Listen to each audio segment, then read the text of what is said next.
नमस्कार, एक बार फिर से स्वागत है आपका JJN न्यूज की एक और खास खबर में।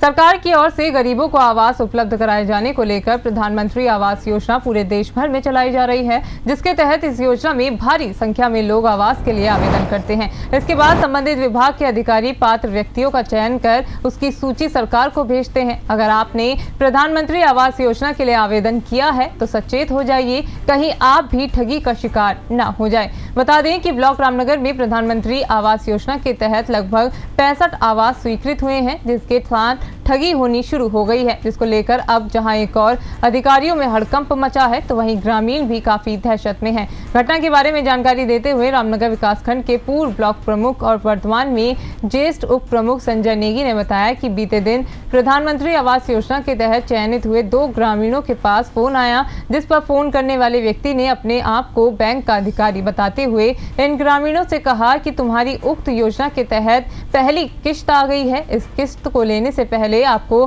कुछ पैसे हमारे इस मोबाइल नंबर पर गूगल पे करने होंगे। उन्होंने बताया कि इस मामले में ये दोनों ग्रामीण इन ठगों की बात में आ गए, जिसके बाद एक ग्रामीण ने 3000 और दूसरे ने 3600 रुपए उनके खाते में डाल दिए। पैसा डालने के बाद जब उक्त मोबाइल नंबर लगातार स्विच ऑफ गया, तब उन्हें ठगी का एहसास हुआ और उन्होंने इसकी जानकारी कई लोगों को दी।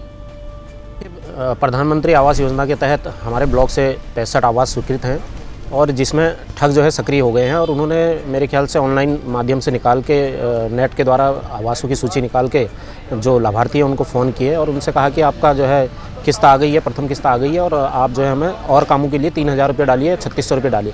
तो दो लाभार्थी थे उनके साथ कल यहाँ पर ठगी की गई है, जिसको लेकर हमने प्रत्येक जगह ग्राम प्रधानों को भी सूचना कर दी है कि इस तरीके से कोई भी फ़ोन यदि बैंक कर्मचारी बनकर कोई आता है आपके पास तो उनको कतई रुपया न दिया जाए। एक पात्र व्यक्ति को कितना प्रधानमंत्री आवास योजना में मिलना है? प्रधानमंत्री आवास योजना में 1,40,000 रुपये जो है किस्त आती है, खाते में किस्त आती है और उसके बाद 12,000 रुपये मनरेगा के माध्यम से उसमें आते हैं और पहली किस्त, दूसरी किस्त और 3 किस्तों में ये पैसे आते हैं। तो उसी को बताकर बैंक कर्मचारी बताकर यहाँ पर ठगी की जा रही है।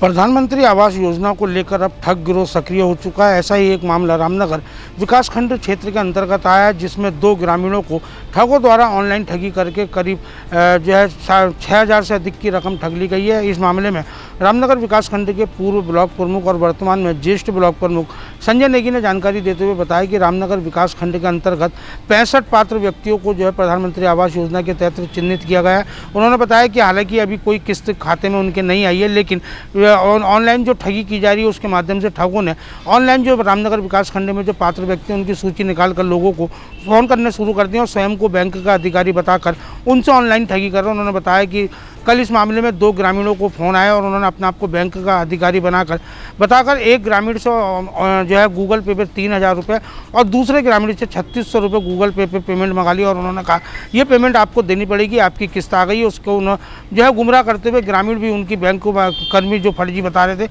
उनके झांसे में आकर उन्होंने ये पेमेंट उनके खाते में डाल दी, जिसके बाद से लगातार अब इन ठगों का स्विच ऑफ, अब मोबाइल का स्विच ऑफ भी आ रहा है। तो इस मामले में ज्येष्ठ ब्लॉक प्रमुख संजय नेगी ने बताया कि इस मामले में सभी विकासखंड के ग्राम प्रधानों को सूचित कर दिया गया है कि अपने अपने क्षेत्र में ग्रामीणों को सचेत करें और उन्होंने कहा कि ऐसे ठगों के जो है चुंगल में ना आए और इसकी सूचना तत्काल जो है विकासखंड के अधिकारियों को दें और बिना जानकारी के किसी के भी खाते में कोई पैसा ना डालें। और उन्होंने बताया कि एक पात्र व्यक्ति को करीब 1,40,000 रुपये ये 3 किस्तों में दिए जाते हैं। फिलहाल उन्होंने ठगों से सावधान रहने की अपील की है। रामनगर से राजीव अग्रवाल के साथ कैमरामैन बंटी अरोड़ा, JJN।